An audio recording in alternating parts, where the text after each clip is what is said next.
I'll call to order the, what month are we in? May meeting of the Finance Committee. Thank everybody for being here today. We have a very full agenda. As usual, we will start with the consent. Staff has asked that we pull C3. They're still working on the contract. Are there any other items anyone would want pulled? C11. We have C11. Any others? Make a motion to approve the balance.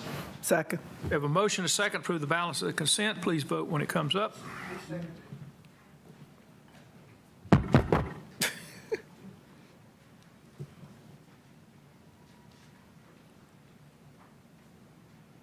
That is proof. Thank you very much. The one item we will discuss is C11. If the clerk will please read that.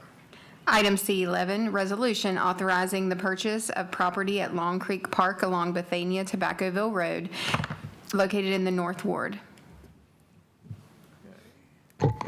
Royston, you have the floor. Can you introduce this for us? Yes, Chair. Chair, members of the committee, members of City Council. This item is to add additional park property on the western side of Long Creek Park. It does align itself with the original master plan that will give us the property that we need once the Mountains to Sea Trails is built. The property will be undeveloped until that set time, but we did work with the Conservation Fund, who approached us, who originally bought the property, I believe for a little over $200,000, and then sold it to us for the asking price, which is shown here. And we do have the funding available in our 2018 GO bonds for parkland acquisition / development to purchase this property. We'll have a conservation easement on it then. It will not have a conservation easement on it, but we don't have any plans to develop that area at all until the Mountains to Sea Trails is underway. Okay. Go ahead, Ms. Yeah, Ms. thank you, Mr. Royston. Can you just briefly tell the public a little bit about Long Creek Park, how it all kind of began, and how many acres it is, and what this 6.39 will add to it, and maybe even the coming ribbon cutting for the park size on the north side of town? Well, we received funding with the council support. We did receive funding to build phase one. It was a long process. I believe we met with the original residents out there, back in 2016, 17. We had a lot of support, a lot of questions about how the land was going to be used. The original asking price was in the millions. I believe we ended up working with the Conservation Fund, buying our portion of the property for a little over $260,000. The Conservation Fund bought the floodplain portion of the property, at which time we applied for a Clean Water Management Trust Fund grant to reimburse the Conservation Fund for the floodplain portion that does have a conservation easement. It's a very, very large piece of property. It's been a staple in the community for years. We just completed phase one of renovations, which included a new picnic shelter. There are bathhouse renovations near the pool and some additional pool upgrades. We're looking to have a kind of a soft opening, but kind of a community day there on June 10th. That pool has been closed for the past 2 years, and I just think it's the right thing to do for the community to get back out, show them that we support them, and do something fun, which is what we do here in recreation. Could you explain for the audience what a conservation easement is? We've used that term several times already. The conservation easement at Long Creek is basically the floodplain portion of the property. There's some historic structures and foundations of historic buildings there that we wanted to preserve, and the Conservation Fund wanted to preserve. We're still, since that time, we found an old gravesite. So there's a lot of history there at the park, and it's being good stewards of our park property. We want to make sure that we're telling that story and allowing the public to come out and experience some of these unique features at this park location. But basically inside that conservation easement, no active recreational amenities will be built, such as ball fields, playgrounds, picnic shelters. It kind of be more left open for passive recreation. Big trade-off is if you have a conservation easement, you can't build on it, but in exchange you get tax break or something. What's the benefit? Well, the benefit is really to the ecosystem and the environment. But the owners get a benefit too. Anybody? I'm looking at my attorney. Yeah, I'm not sure if it's a tax benefit or not. It's something. We'll report on that next week, but I think you get a donation value for the land since you're giving away the rights to develop it. Anyway, can I get a motion on C11, please? Move for approval. Second. So motion is second on C11. If committee, please vote when it comes up.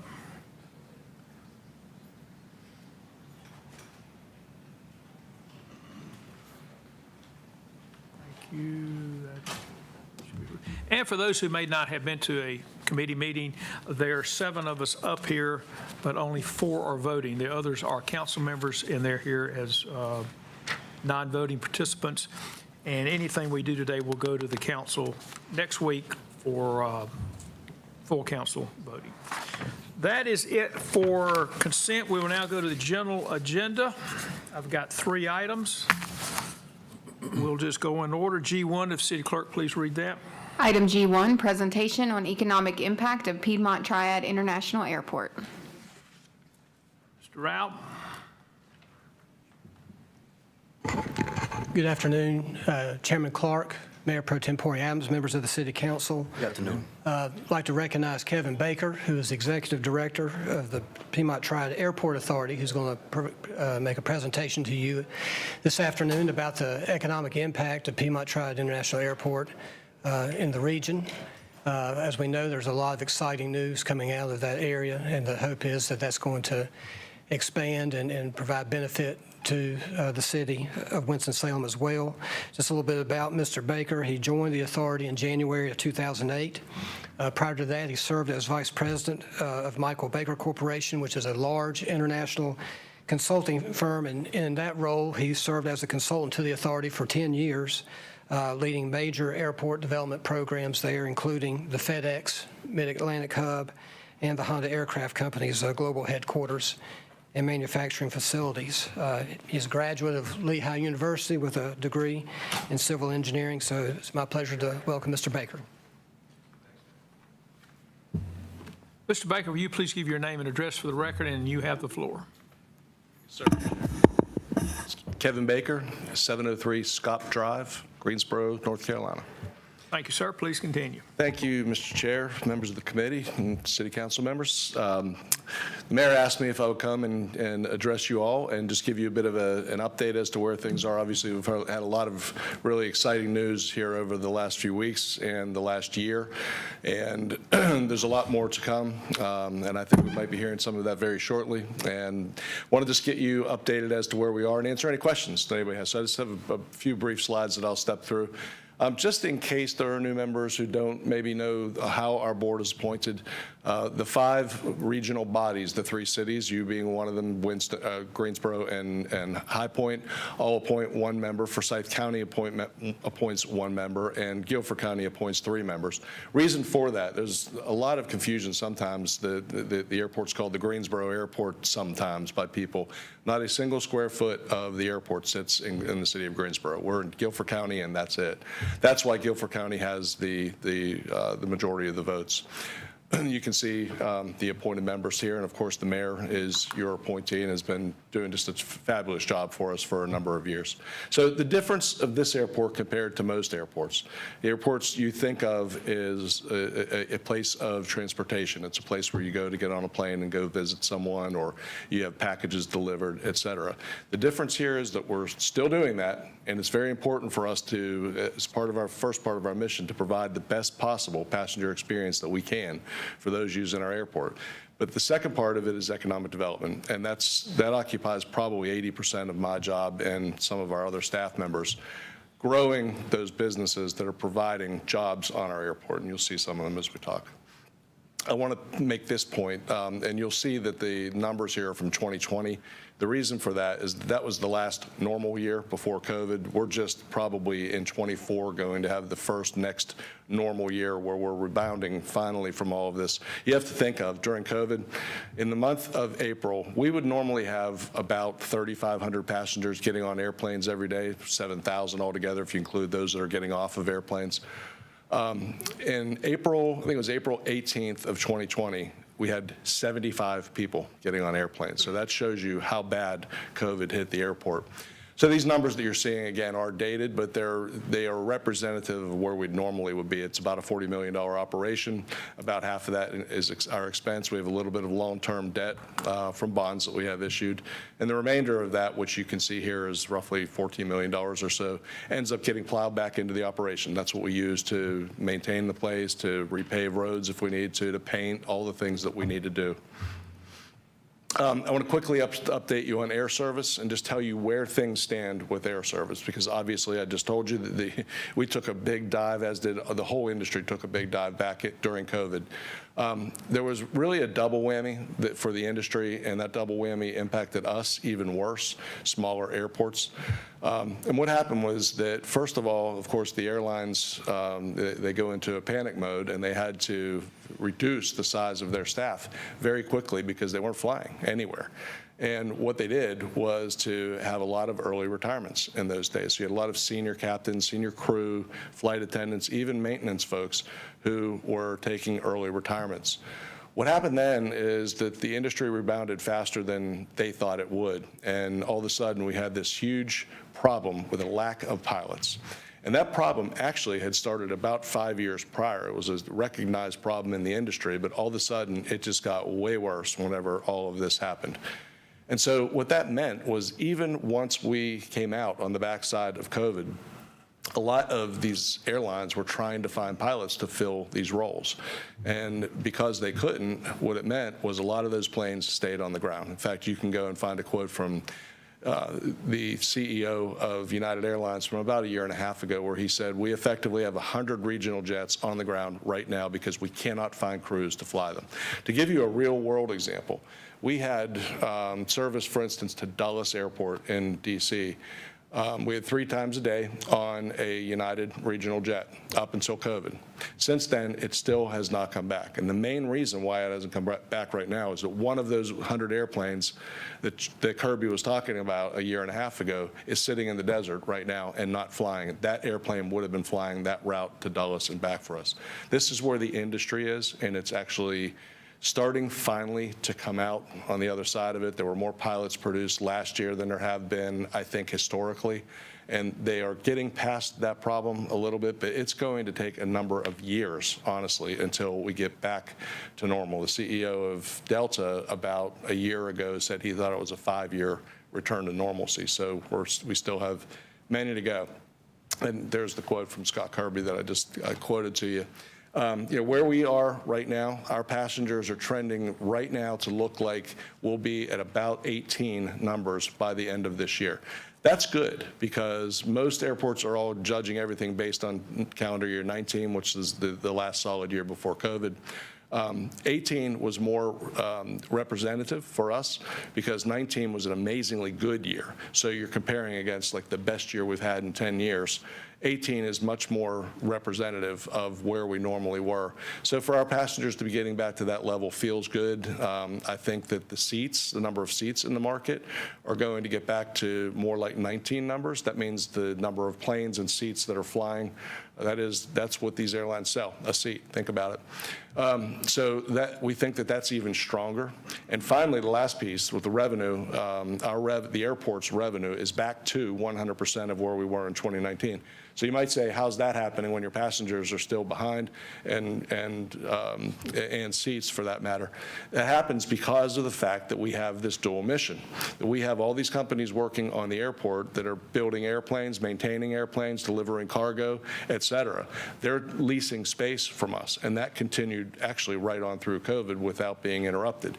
So we're hedged, if you will. We're not completely hung up on just the passengers and the number of passengers that we get. We're not dependent on just that number. So that's very good. As I've said already, a lot of flights have not yet returned, but things are starting to look better. Upgauging means that a lot of the airlines are switching to larger airplanes. They're doing away with the 50-seat regional jet, which is one that has served a lot of smaller markets for a long time, in lieu of 70, 90-seat regional jets and even mainline service. Right now, we have a ton of mainline service, especially to Charlotte, to Atlanta, and a few other places. So it's really good to see that. It means more seats. And a lot of folks just like flying on a larger airplane, more so than the regional jets. But for the main focus, the mayor really wanted me to focus on the economic development piece of our mission, where we are, where we're headed. I want to just tell you a few facts and then show you just a little bit, show you a little bit of just how we got to where we are, and I think what the opportunities are going forward. The airport has a $9 billion economic impact to this state. That's not my number. That's generated by the state of North Carolina. DOT produces those numbers every 2 years, and they produce it for every state, every airport in the state. There are 72 airports in the state, if you didn't know that. 10 of them are commercial service, and 62 are general aviation. So they produce this list for all of those airports, but we are $9 billion. That's a very significant number, obviously. There's 8,600 people right now working on the airport. And if you add in indirects, you get up to 22,000 people who are employed as a result of this airport being here. I'll jump to the last bullet. It makes us the 5th largest employer in the Triad. And that's by the Triad Business Journal. If you look at the list that they put together, if you aggregate all those employees, those 8,600 people are not airport authority employees. That's Honda, HAECO, Cessna, the airlines, Boom, soon to be. All of these companies, if you add them all up together, you get that 8,600 number. And again, that would make the airport campus the 5th largest employer, and that's a very important employer in any community. The average salary is between $85,000 and $93,000. That's based on a survey that we've done just recently. A survey, by the way, that we got a 75% return on. If any of you have ever done surveys, people who do surveys are excited if they get a 10 or 15% return. So that's a very strong and accurate number. So if you just take the lower number, 8,600 or 85,000 times the 8,600 direct, you're looking at over $700 million just in direct salaries. And again, that's just from the people on the airport. And I focus on that a lot because I was an indirect employee for about 10 years. You heard Ben's story about my past here. I served as a consultant at the airport for many years, but I was basically 100% working on airport projects. I was an indirect employee that entire time, as was my whole staff at that time of about 25 people. So the indirects are real and they're out there. But I like to focus just on the directs because I can tell you there's zip codes. And in fact, I'll tell you guys this. There are, of all of the folks who work on the airport, 20% of that number live in Forsyth County, and half of those also live in the city of Winston-Salem. So that gives you numbers for what you're talking about. That's roughly, 800 people in Winston-Salem are employed at the airport. So it's an important employer for the entire region. And if you take the state payroll tax, just again on those direct employees, you get $38 million worth of income that we're providing back to the state on an annual basis. We're a huge net donor. All airports are a huge net donor, all the commercial service airports. Big net donors back to the state. Very important employers. The message here overall is that there's a lot of jobs and they're good jobs. So the idea then is to be able to say yes anytime a new company that's a new important employer comes along wanting space. This slide that you're looking at right now has been in presentations that I've been doing since 2011. It's the exact same slides, just copied into most presentations that I do. And it's a little bit of a tongue-in-cheek thing, but this is very similar to what you might see from any company who's out doing a site selection process. You know, we've got to have 100 acres. It needs to have runway access. It needs an interstate. It's got to be flat, no environmental problems. We need utilities. We want it next Friday, and we want it for free. Can you name that tune? If you can't, we're going to Wichita, we're going to Florida, South Carolina, California, and we lose.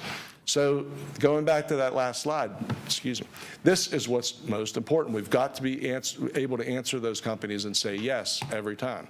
So what used to keep me awake was this. This is the map of the airport from 2011. And at that time, we were running out of space. Let me see if I can get the cursor working. If you look around the runway system, the yellow areas are like this, where you see nothing, is the only spaces that we had left to develop. You can see a little bit of space in here, maybe a little bit of space down in this area. You can't develop off the end of runways, so that's no good. So we were running out of space. And we had just opened Honda. This is the Honda facility right in here. Imagine if in 2006, Honda came to us with all those questions that I just had up there, and we had to say, sorry, we don't have that. Go to Wichita, go wherever. We would have lost 2,000 jobs, and their average salary is like $100,000 per. So if we didn't have that in the community, if you come over to the airport and you go to lunch, anywhere within about 5 miles of the airport, you're going to see somebody, they all wear white Honda jumpsuits, every single one of the employees. They're in our community, they're buying houses, they're buying cars, they're buying food, they're spending money. This is hugely important. Imagine if we weren't able to do that. So again, what kept me awake was what happens if we get another one of those. We got to make sure that we're able to say yes. So this plan that we put in place this was for the next 10 years, which basically we've just finished, right? First of all, to acquire all of the areas that you see just coming in green. And those are areas that basically are just remnant pieces that are up against a property line, an overall property boundary that we wanted to get, infill, you might call it. We needed to get I-73 constructed. And the reason for that is that once it was constructed, we'd be able to remove that portion of Bryan Boulevard that you see in red. That was so important because you'll notice it's right next to our newer runway. And all of that land that Bryan Boulevard in the red was sitting on is future developable land for us. So we had to get that land back into our hands. But Building 73 replaces that facility. At that point, we can build a taxiway, which you've heard about our taxiway bridge, I'm sure. It's been talked about pretty often in the press. And the taxiway that gets to it, that goes over 73. And now all of a sudden, you have 1,000 acres of land that's available for development. That was the plan. And basically, we've been working on this for the last 10 plus years. There it is. You're looking at it now actually from the west side, looking back towards the east. But here in the foreground, well, let me show you first. This is Interstate 73 now in place, coming right through the airport. Here's our bridge, which will include a taxiway that goes out to that runway system and over to this site. And all of this land, here we go, we can sketch them in. And then that land right there corresponds to what you saw back on this slide in green. So that green is that yellow. That's 1,000 acres of land. Looking at it from above, again, you're looking at that's that same green area. I want to tell you just about two of those projects, Boom and Marshall Aerospace, the ones you've heard about recently. Boom is located in this lower corner right here on 65 acres. Going to employ, I'm going to show you their numbers in a minute, so I won't talk about their employment. Marshall is right here across the street from them. I want to make this point to you. They combined occupy 90 acres. That's 1,000 acres that you see that's shaded in white out there. So those two big employers have only taken up less than 10% of what we have available. We got a long way to go. We're just getting started. You can see some sketches of other future projects that may be occurring on some of this property, and I'll brief you on that just at the end here. Boom, the building is underway. It's under construction. I was just out there before I came here. They're pouring foundations. It's moving along nicely. They're proposing ultimately to have 2,400 employees on 65 acres. $32 billion economic impact over 20 years, excuse me. So roughly $1.5 billion a year added to that $9 billion that I started with that's already provided by the airport. You know, that's roughly increasing us by 9 or 10%. It's huge. Just another image of what things might look like at their facility. Their building is being built with what we call alternative utility, meaning that if for whatever reason they were not to use the building anymore, the building can be converted very easily into a different type of structure. In fact, I can show you part of it. If you look on the side of the building, you see these little angled doghouse kind of things that are out to the side. That is actually a nose dock for an airplane that can be pulled into the side of the building and use this as a hangar, like a maintenance, repair, and overhaul hangar like you would have at HACO, et cetera. So the building is very versatile, and if for, again, whatever reason, Boom is not using it, somebody else will be, and there will be employees in that building serving this community. And then Marshall Aerospace, they work on only C-130s, which is that airplane right there. They're going to be investing $50 million and employing 240. This is a British company. It's about a 60-year-old company, I think, at this point. Very well-known company. They really focus on the C-130 and on maintaining that airplane. Very renowned in the industry. And so really good to have them added as part of our campus as well. And that's the last slide I have, but I do want to go back to this one just briefly. There are right now at least 10 other projects that are looking at us, and I'll say that a few of those are just, they're never going to happen. There's things that are, projects that people have had, it's not going to happen. But some of those in the middle are very viable projects, and I think we've got opportunities. And there's 2 or 3 up in the front of it that are real and that we're in the short rows on right now. And I like our chances on a couple of those. Hopefully, we'll have some more big announcements coming very soon. And with that, Mr. Chairman, I will entertain any questions if anyone Questions, has them. comments? Thank you very much. Thank you. And Thanks so much for for coming taking the over. time. This has been very informative. Yes, sir. Thank you all. Appreciate it. Thank you. We will now go to G2. Mr. Tesh. Item G2, final report of the Citizens Bond Oversight Committee and resolution dissolving the 2018 CBOC. Good afternoon, Chairman Clark, Mayor Pro Tem, members of the committee and council. I am going to invite our chairman of the Citizens Bond Oversight Committee, Mark Dunnigan, up to provide a presentation on the final report. I would also like to note several of the other members are here as well, but I will let him talk, and then we have an action item associated with it as well. Okay, thank you. Mark, if you'll please give your name and address for the record. Sure. And if you would also introduce your other folks. I will. Mark Dunnigan, 2840 Fairmont Road. Winston-Salem, sorry. And introduce your other. Yeah, so Gail Anderson is here and Michael Wakeford are both here. Thank They you all for are, coming and thank you for serving. yeah, they represent 2 of our remaining 5 members. I'm one of them. And then we also have Brenda Diggs and Brian Heelan, who could not be with us today. Okay, please, sir. You have the floor. Thank you. Citizens Bond Oversight Committee, we were organized in 2019 to oversee the implementation of the $122 million bond package authorized by the citizens of Winston-Salem in 2018. Since that time, over the last 4 years, we have worked with a number of committee members, some of which are no longer on the committee, to ensure efficiency, equity, timeliness, and ultimately accountability in all of the projects that are part of that bond referendum. We also have provided reports both to you and your committee, city council, and to the mayor over those last 4 years. So I will say from the committee's last report to council was in 2021, and since that time, we have increased the number of, or the amount of encumbered funds has increased by 17%. So we were at 50 in October 21, and we are at 67% today with those bond funds. I'm going to read this next part to make sure I get this right. So a few notes on the status of the projects by bond order. So the majority of the recreation and parks projects have been completed or are nearing completion right now.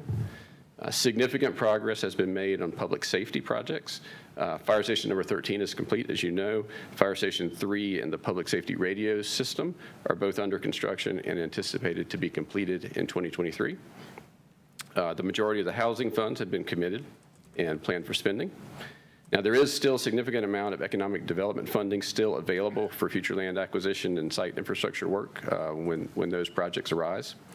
And then several large transportation projects, including the multi-use path, Polar Road improvements, Liberty Main two-way conversion, are currently in the planning phases and should be out for bid and under construction prior to the end of the calendar year. So a lot of progress has been made there. Attachment A in the report to the committee will detail for you the status of all the bond projects to date. And the committee is really, really pleased to say that the MWBE participation on the projects to date has met or exceeded the contracted values, which I think that speaks highly to the city staff of driving that.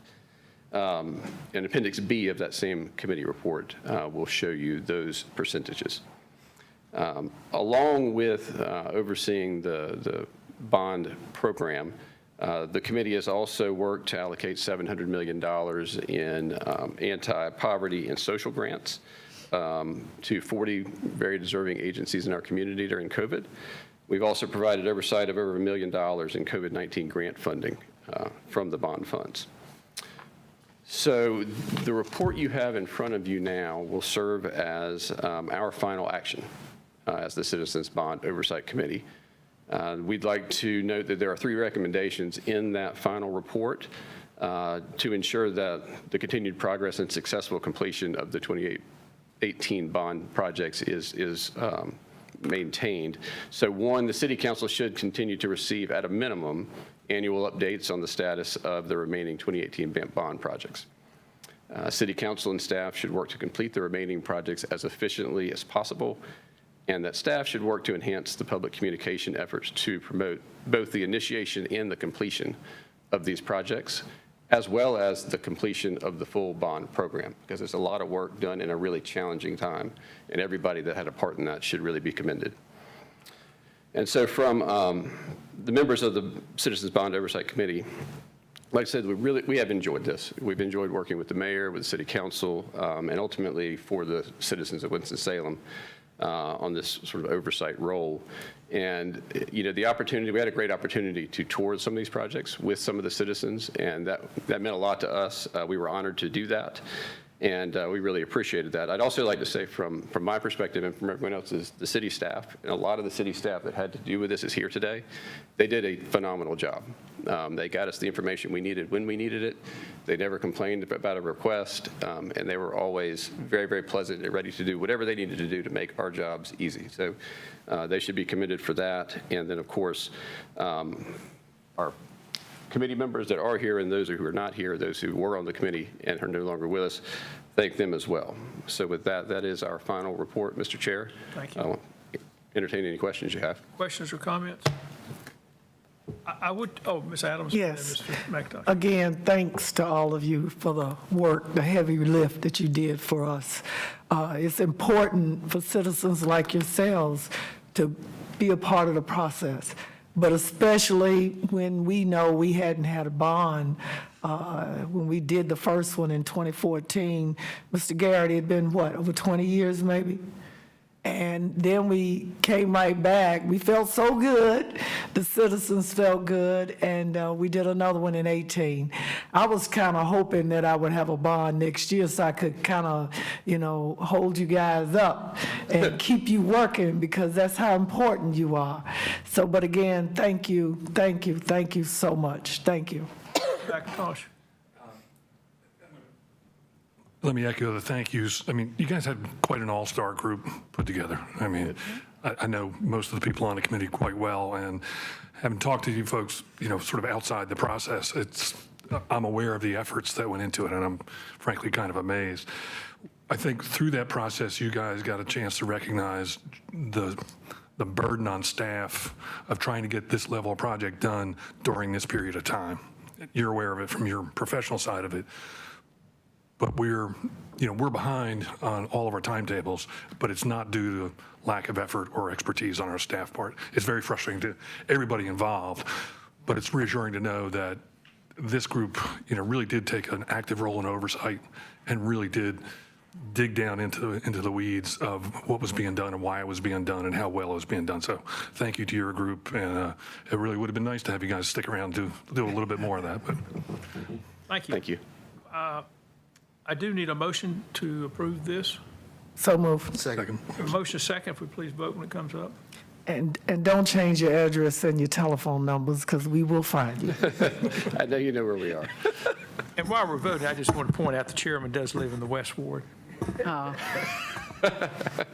Good West Ward leadership here. All right, someone get the votes up. There we go. Yo, people, okay. I would comment to staff, I guess the city manager, I do take their recommendations seriously. We need periodic updates.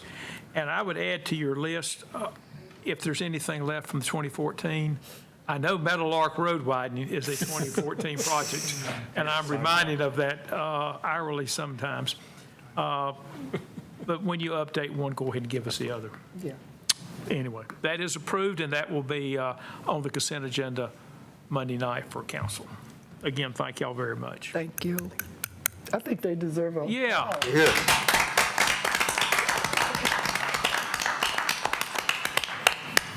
Last item on the general agenda, then we do have a need to go in a closed session, so if everybody hang around after that. If the city clerk will please read G3.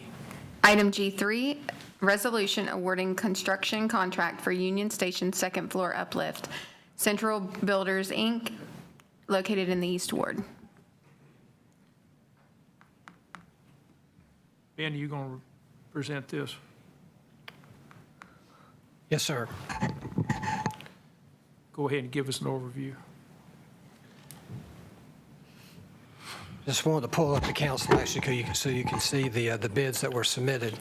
So just a brief recap, back in January of 2021, the council approved a lease agreement with Winston-Salem State University for them to lease 8,000 square feet of space on the second level of Union Station. The amount is $80,000 a year, and the term of the agreement is for 10 years.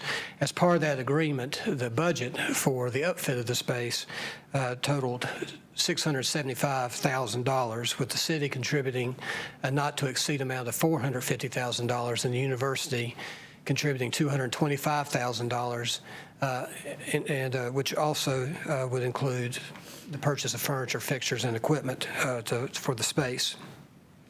The university went through some rounds of redesign on the space, and their plan right now is for that space to be utilized for their passport office, for their print shop, for their continuing education programs, and for their Office of Sponsor programs, which does research and grant writing. So we had to go through 2 rounds of bidding. The first round, we only received 1 bid, and so because we didn't receive the 3, we had to re-advertise. And then when we opened bids on April 12th, we received, you can see there, 5 proposals. The low bidder at the time was Dreambuilt Construction. They did not meet the subcontracting goals of 10% minority business enterprise and 10% women business enterprise, so they were required to provide documentation of a good faith effort. They did not provide that information within the deadline, and so their bid was judged to be non-responsive. And so we went to the second low bidder, which is Central Builders, Inc., of Mebane, at a bid amount of $617,000. They also did not meet the goals of 10 and 10, but they did demonstrate a good faith effort, and so they are committed to providing 5.7% of the work for minority business enterprises and then 0% for women business enterprises. So with that, the action before you today recommends awarding a contract to Central Builders, Inc. of Mebane. Right now, in terms of timeline for completion of the work, we definitely think that the upfit would be completed by the beginning or prior to the beginning of the 2024-25 school year. So hopefully it'll be sooner than that, but we want to be mindful of the challenges we still see in the construction industry. So that is the action item before you this evening.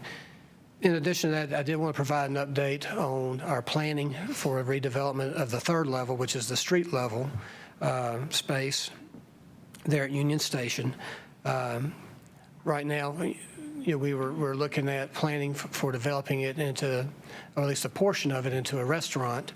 That planning and evaluation is still ongoing. The city has retained the firm Ursul Brake Appleyard Architects to still look at the feasibility of redeveloping part of that space for a restaurant. They're working with our historic resources staff and our code officials on that, consulting with them. Our hope is that they will, at some point, develop conceptual designs that we can look at. But that work is ongoing at this time. So in the meantime, the word has gotten out in the community that we have this beautiful third level space, and we have had a number of events held in Union Station in the more open area there, right as you go through the doors. We've had, and I know, at least one wedding reception. We've had nonprofit fundraisers in there. We've had a couple of city retirements. So our fairground staff manages the space and manages the bookings of that space. And what they've told me is through June of this year that Union Station has hosted or will host 13 events representing 32 usage days. So we're encouraged by the fact that we're getting some usage out of that space, and we're able to show off the space. But the reality right now is that we're still working on the planning for how we can redevelop part of it for restaurant usage. I'll be happy to answer any questions. How can we do the engineer development work for a restaurant space if we don't know what the restaurant is? So we did go through an RFP process, a couple of years ago to secure a potential, restaurant provider. And Roger Hayes, who runs Elite Eats by RELLC, was the proposer that we selected, and we have involved him on some of the planning about how we could develop the space. But at this point, we haven't pursued a contract or worked with, him on any kind of, small business assistance, because we still need to determine how we're going to develop the space for restaurant usage. Okay. Yes, ma'am. Oh, And you want to? Go ahead. Okay. One of the issues is that it is a historic building, and to design the restaurant with all of its criteria for grease traps, et cetera, is another major undertaking, given the historic nature of the building. You just can't put it in. And so it's creating a long lead time with architects. And Mr. Hayes is still very much interested. okay. Thank you. Mr. McIntosh? I'm kind of I'm stopped holding my breath on getting a restaurant in this space. How much do we get paid for the lease of or will we get paid for the lease of the second floor space from the school? I'm just wondering how long it'll take us to get our $617,000 back. Yes, sir. So the annual lease amount is $80,000. 20 years. And we're, the 617, the school's paying 225, right? Right. That's correct. 400, give or take. Okay, right. And also, they're going to pay for the furnishing of the space. Yeah, be their furnishing, okay. Can I get a motion on this? I have a, Oh, got a question. Ms. Yeah. Adams has a question. how much involvement right now, even with us and Winston-Salem State, have we communicated publicly as to what is going to happen, what's happening over there?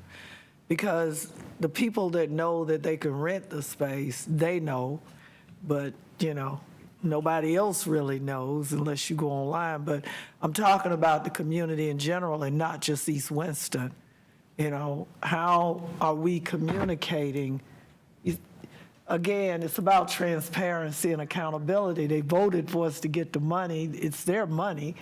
And just like we talked about with the bond committee and with any other initiative, how are we keeping the citizens plugged into what is really going on and a timeline? I mean, I know you can say you can put it online, but I think it might even be better to have a community meeting and put some charts up like we do for other community meetings to let them see where their vote and their money was going.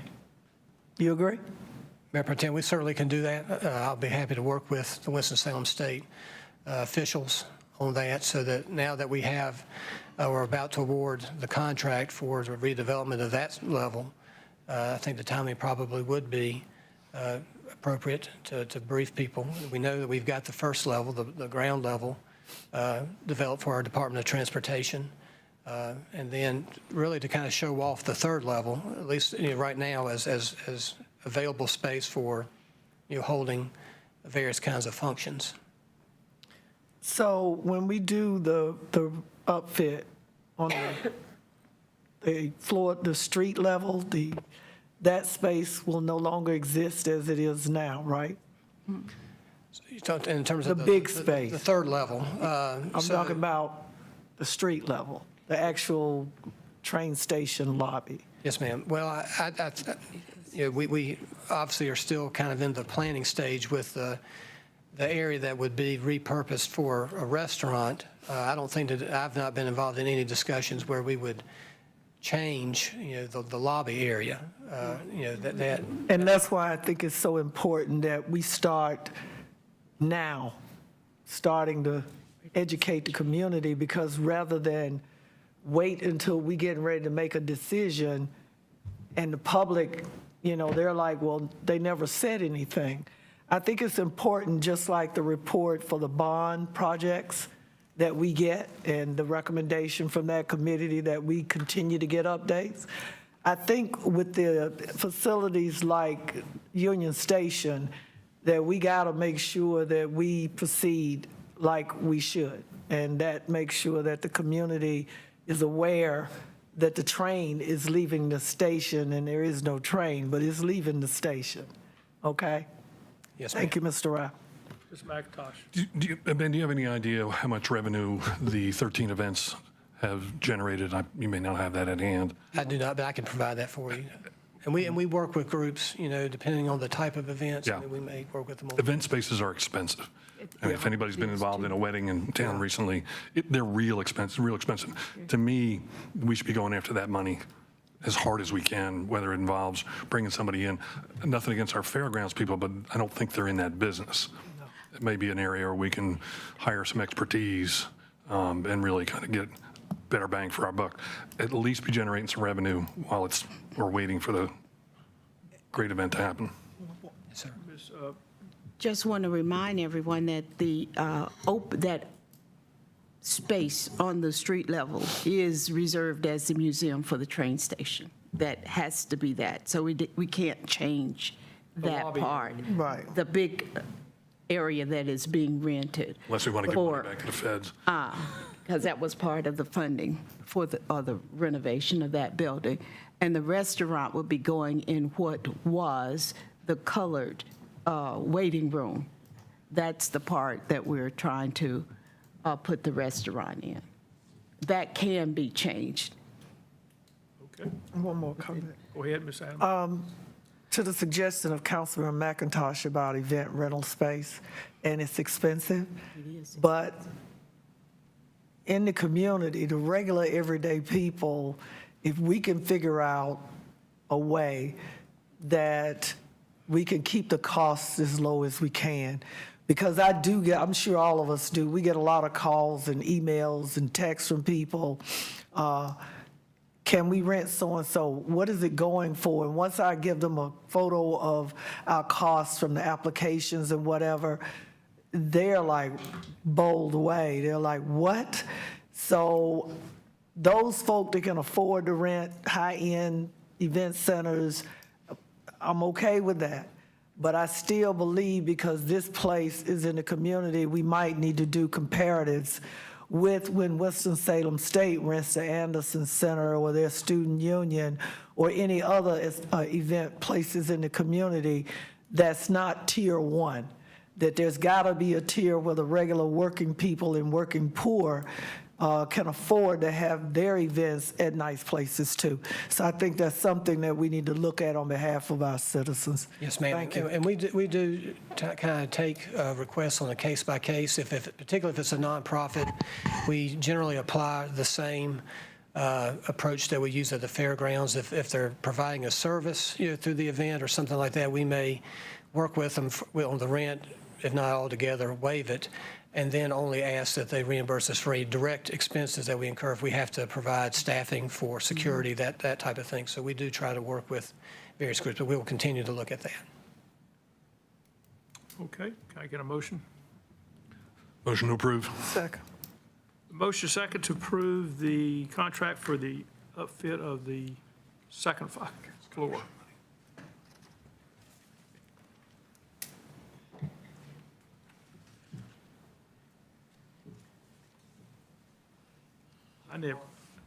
I'm in favor, but I don't know, I think I've lost my, Yep. there we go. I timed out. It doesn't. Got it? Okay, because the button doesn't work either. Okay, with that, that's all the general agenda. I believe we now need to go into closed session. Ms. Adams, if you please read the motion. Yes, Chair.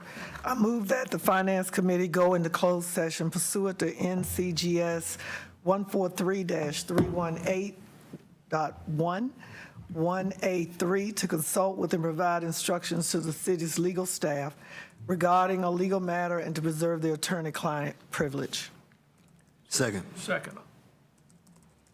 Can we vote on that? No, I just cut mine off. Aye. Aye. Okay, we'll take 5 minutes and go into closed session. And we'll do it in here, is that right? Yes. Okay.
first.